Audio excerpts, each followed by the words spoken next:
Next, as I said, we're gonna go with the steak, which is gonna be a tandoori marinade hanger steak. In this case, we're doing certified Angus beef prime hanger steak, marinated in yogurt marinade with. I'm gonna share my recipe of a tandoori seasoning mix, which is really easy. If you look at the recipe, there's Kashmiri chili, garam masala, then you have garlic powder, onion powder, salt, all kind of mixed together. That's your seasoning. And in terms of steak, it's right here. I'm going to show you how to season it. I'm going to get, if someone wants a more pakora, I still have some more pakora here. Feel free, just say, yeah, all right, Mara. Yeah, all right, I'm going to have, someone's going to help. I'm going to give a tray if you want to just go out, Diane, give people some extra pakora. It's the best part of it. As you can see, if you're seeing, I don't know if there's a camera here, but there is, like you fry them until they're nice and golden brown, they start floating. You want to make sure, the key is to make sure the pakoras are crispy outside, but as you can see, there has to be some chewiness inside too. And collard greens does the best part of it. Another ingredient you can use here is leaves of taro. Taro root has beautiful leaves. We also call them, some people call them elephant ears or colocasia leaves. They're beautiful triangular leaves, which are the leaves of taro. And super traditional where I'm from. We do the same thing, or we'll make roulade out of it, cut it nice cross-section wise, fried crispy. Another one of my favorite things, and hence I thought collard greens does the exact same thing, and it's you can relate it as well. So for the steak, what we're gonna do, literally, you get the nice hanger steak out. For this type of marinade, I like to use steaks which is like ribeye would work just as fine, but you know, talking about steak, I'm born Hindu. Cow is sacred back home, but my religion is cooking or before I'm Hindu, so I eat everything. I don't discriminate. If I eat chicken, I eat pork, I eat everything, and I at least try it once. There's no better religion than food. I think if we all believed in it, we would be somewhere else. But I think it's no better religion than focusing on what you're eating. And as a chef, I can attest it's the best thing you can do. And I love talking about beef too. One of my favorite, American beef is probably the best beef in the world. Believe it or not. I know there's Japanese Kobe, this and that, but the fat to meat ratio and I can talk about it all day. Is best, and United States have one thing really right. It's the beef. So it's really true. The beef here is second to none, and hence I thought of talking about beef. So we are using hanger steak. What I like to do with this is you make that seasoning super simple. I'm not going to show you how to mix a bunch of spices, but we have garlic powder.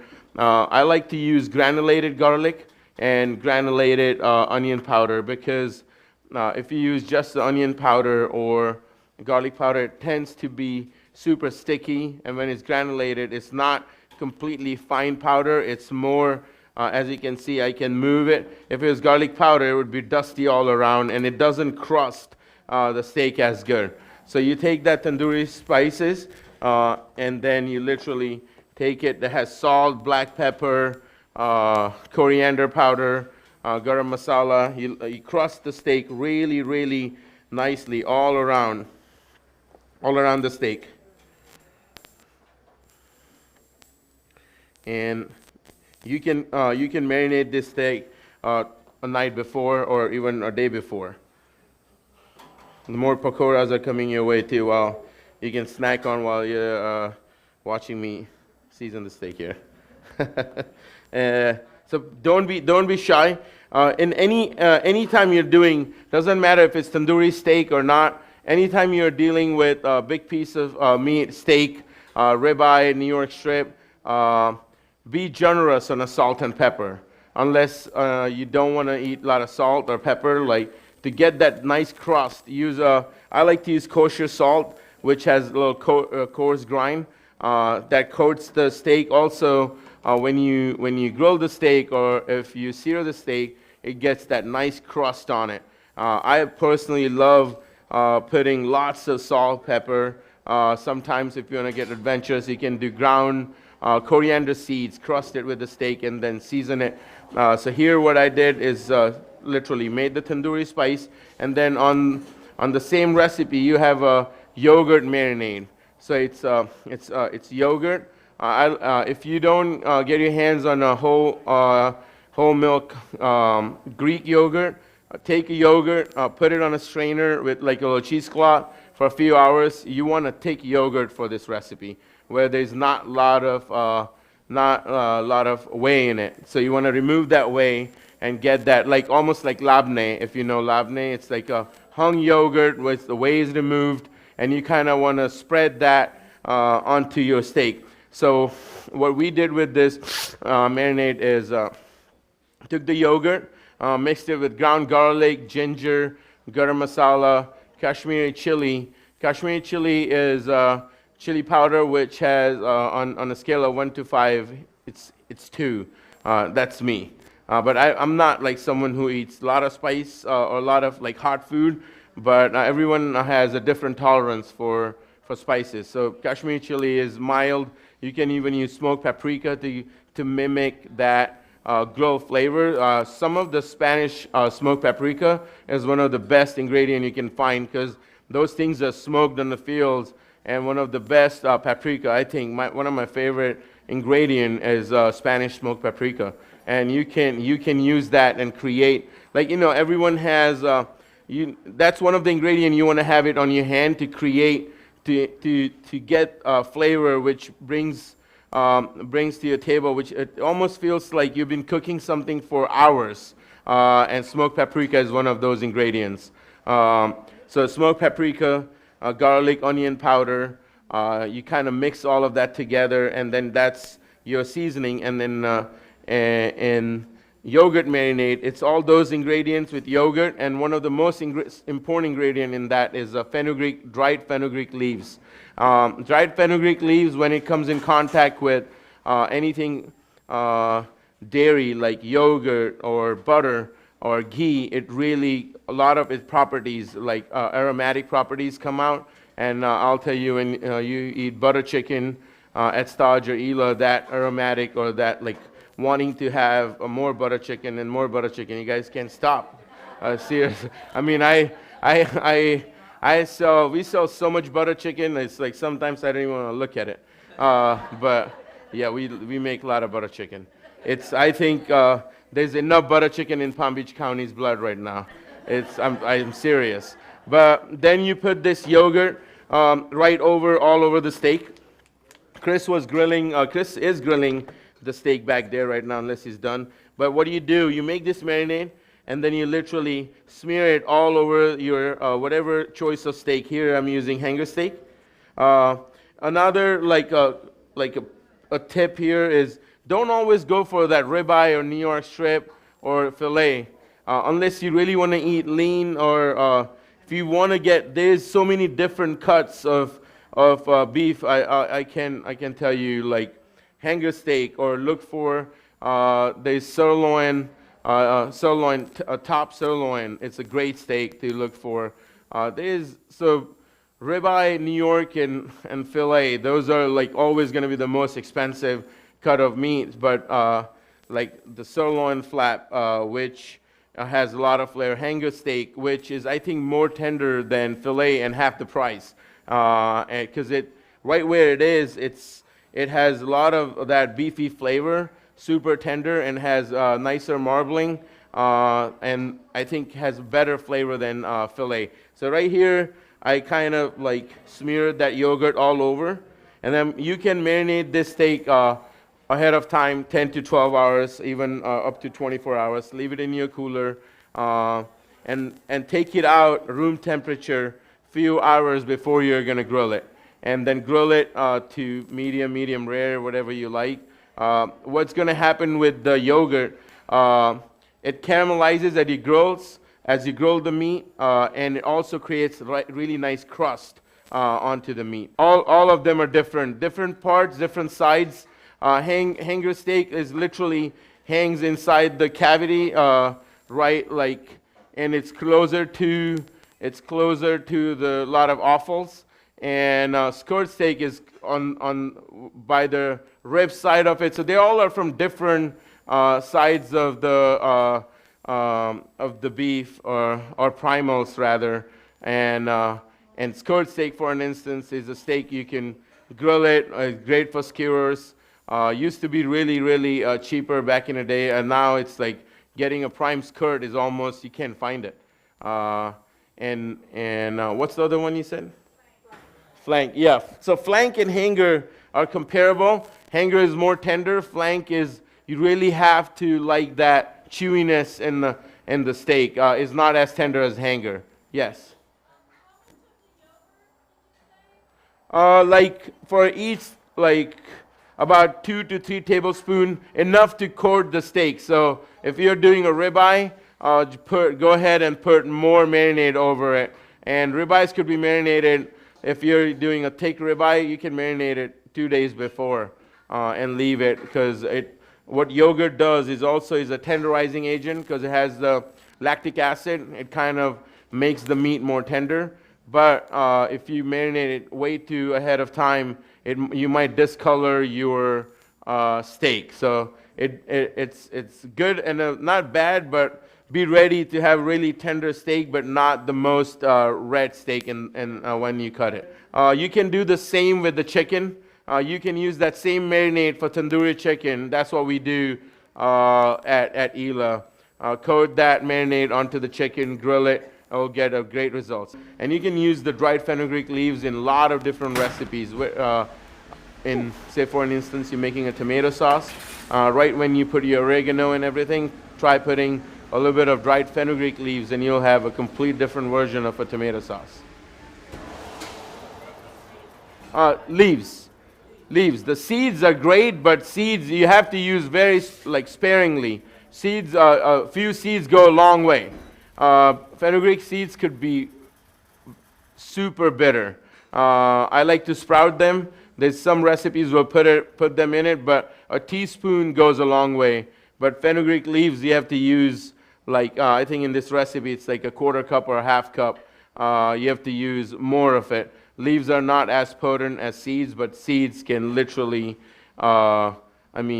you might start disliking fenugreek if you use it and more than what you need. No, leaves are dried. You can actually toast them and you can crumb them. It's like super light. The leaves are what makes that butter chicken. Next is going to be a black garlic ranch. I don't know if you guys ever had churrasco at Staj. We cook it on an open fire. What we do there is we take the fresh tomatoes and we make black garlic ranch dressing. So it's literally black garlic. I don't know if you have ever seen it. If someone wants to pass it around, I have extra here. Chris made sure he bought extra for you guys to look around. It's literally fermented garlic. If you guys want to try that, you can buy that in a lot of specialty food stores. But if you want to make your own black garlic, if you have a rice cooker at home, literally what you do is you take the garlic just like that, how I showed you to cut it, put it into, I don't know the exact temperature, but really low on a warm heat in the rice cooker. You lay the garlic all nice and flat, where the cut side is up, and it will slowly ferment. And what happens is the sugars in the garlic starts getting fermented, and what you see is that deep black color, which is fermented garlic, and it's super sweet. If someone wants to try it, go ahead and try this. It's like candy. Yeah, it's really it's like candy. So what we do with the ranch dressing, we literally make a dressing with that garlic, buttermilk, eggs, Dijon mustard, and literally you emulsify the whole dressing with the black garlic, and try making that. You can make that black garlic ranch dressing at home, and I think it's Chris makes his own salad. He's got his own menu going on the side, which he makes it for himself. Like Chris's salad, like everybody is like, oh, I wonder what Chris is making. He'll like take the corn and black garlic. What's your black garlic? He's got his own recipes going on the side. He'll put corn in it. So black garlic ranch has his own like little sub recipes for itself. So you can use this dressing for any salad. We like to use it with tomato because tomato garlic. We don't want to do much to it. So here it's a tomato. Cherry tomatoes are in season right now. What we are going to do is red onion, cherry tomatoes, lots of scallion, lots of black garlic ranch, which is not on the plate right now. Blue cheese. So if you don't like blue cheese, you can put any other cheese with it. Goat cheese goes really well with the tomatoes as well. Mix in with the black garlic ranch dressing, and then a steak. We grilled the steak. We're gonna slice it for you guys with the tomato salad. Have you guys ever made any of the dressings yourselves at home? Okay, so the most important part of emulsifying the dressings, like necessarily like ranch, is making a mayonnaise or like aioli, and you're folding in buttermilk or sour cream, a lot of different variations. The most important thing is your eggs are cold and your oil is cold, your container, you're emulsifying it, or a bowl if you're using a stick blender, everything is cold, because if you take something out of dishwasher and it's hot, the possibility of breaking that emulsifying process is almost 100%. What we do, and another a quick tip here is, if you have an ice cube, if you want to be a little extra careful, just throw an ice cube. An emulsifying process reduces the temperature, because when you're blending anything, it's causing a friction, and friction causes heat. So to drop that temperature, and if you're making something super bright green, for an instance cilantro or parsley, throwing few ice cubes into blending process saves that chlorophyll. It doesn't get too dark, and also you don't break your emulsification and your aioli or mayonnaise.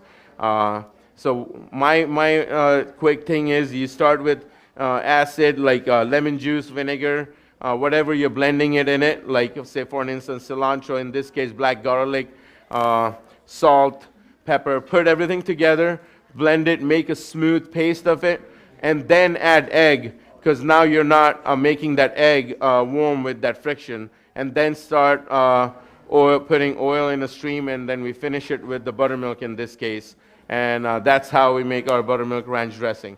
And you can save this. Once you make this dressing, it'll stay in the cooler for up to a week. Make a salad with it. You also try switching your garlic, half of the garlic with black garlic in your Caesar dressing, and you'll get really nice creamy Caesar dressing, and also has this amazing dark gray color, and has a natural sweetness from the fermented garlic. Yeah, and with the steaks too, like marinating them ahead of time kind of saves you time. It helps you. The key to grill the steak is like making sure you pull your steaks out of the fridge for up to 3 to 4 hours. Like if you're doing a prime rib, it's gonna take even longer. Like having room temperature steak going on a grill or an oven is the best thing you can do, and it's for any protein, because it kind of helps cooking it evenly and everything else. We are going to get this steak sliced and served up right now. If someone doesn't like a blue cheese, you're kind of stuck with it right now, because now they mixed it here. Chris is slicing the steak. If you want a beautiful mid-rare, amazing. Come on, baby. There you go. Yeah, and the steak we got so I do a lot of work with CAB, Certified Angus Beef, and Nyman Ranch. They do amazing work with everything. in terms of beef, and Mishima for domestic Wagyu. If you haven't seen what we do at Staj. But if you have any questions with this recipe, please feel free to ask. I'm going to help them to plate and make sure Varun has put enough black garlic ranch and is not saving it for tomorrow. So really quick, while he's plating up the plates over there, I just want to go over a couple things with you guys that are very important when you're grilling steaks or cooking any meat at all. So whenever you're cooking steaks, people always ask me how they get it so juicy. How do I keep it so juicy? One of the most important things when you're grilling steaks, I'm going to say, it doesn't come when you're cooking it, but it comes just after the process of cooking it. And that's where you let it rest. The resting process is so important when it comes to cooking a steak. So I cook it to the temperature that I'm trying to reach, and then I let it sit. And I usually let it sit somewhere around 5 to 8 minutes. And that depends on the size of the steak as well. Something like this, I would say 5 to 8 minutes. If you're cooking a whole prime ribeye, I let that sit for almost an hour before I even cut into it. And then what I do, right before I cut into it, I just throw it back in the oven. Give it a little heat, 5-10 minutes, and you heat it right back up. But then when you go to cut it, you're gonna see a lot. Look at my board. You can see my board there on the screen. All you have here on the board is marinade. It's just the marinade. There's no juice, there's nothing leaching out of it. If you look at this tray right here, you'll see a little bit of juice, but that's just natural. That's natural. As the meat loosens up, a little bit of that juice kind of comes out. And then the other thing is when you cut the steak. So when you cut a steak, to get it to this maximum tenderness, I don't know if you can see it on the camera there. It's kind of tough to see. Let me see where the camera is here.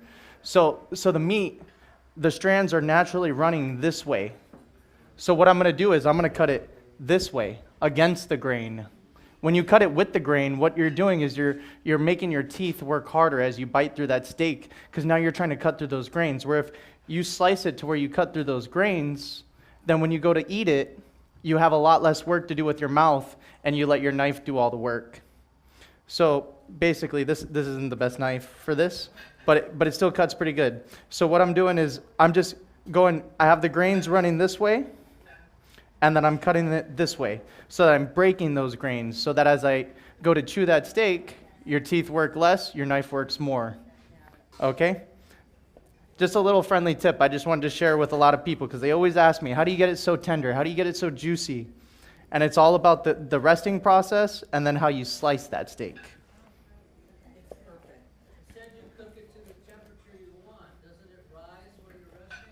It does rise approximately 5-10 degrees. So what I do is, I've never used a thermometer to check my meat.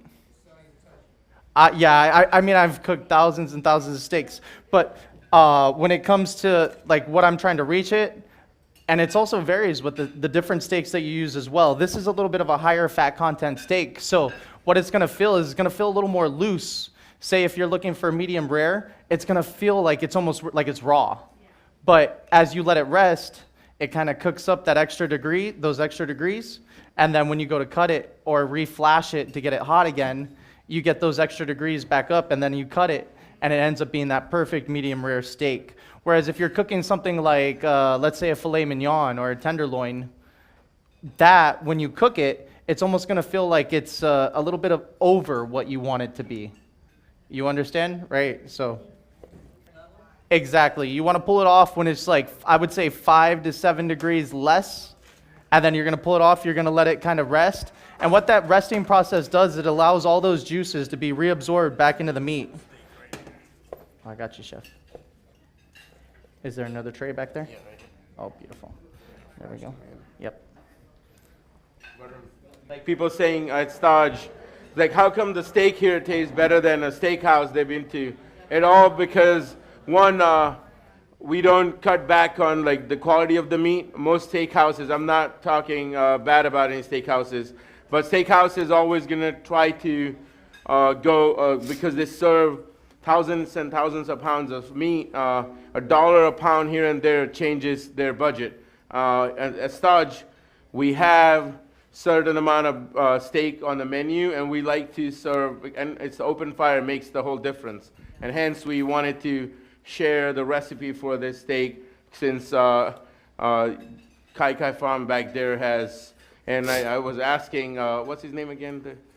Lee. He's the best. He starts the fire. I'm like, what a privilege to have someone start a fire for us. Chris and I were talking. I'm like, maybe we'll ask him if he wants to do that every day for us too at Staj, because every day at 4 o'clock, we are getting that fire on, and it's always it's not a challenge because it's become like a clockwork for us, but it's always a work to get working on a fire is a lot of fun. It's not also very challenging because you're working with smoke. You have to keep the fire alive. You almost have to have a conversation with your fire.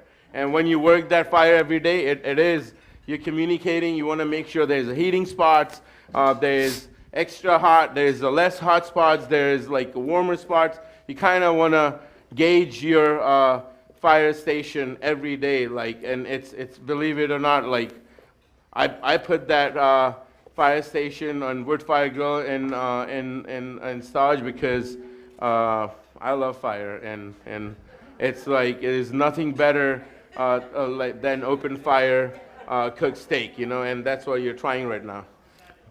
Yeah, so a little trick that I do whenever I'm cooking over a grill, or especially a wood grill, is I don't know if they ever showed me back there on the grill, but it was very hot. It was very smoky.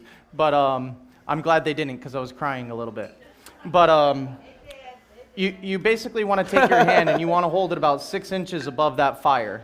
And if you can't hold it there for more than 6 seconds, that's your hot spot. Anywhere that you can leave your hand for more than 6 seconds, not quite up to par.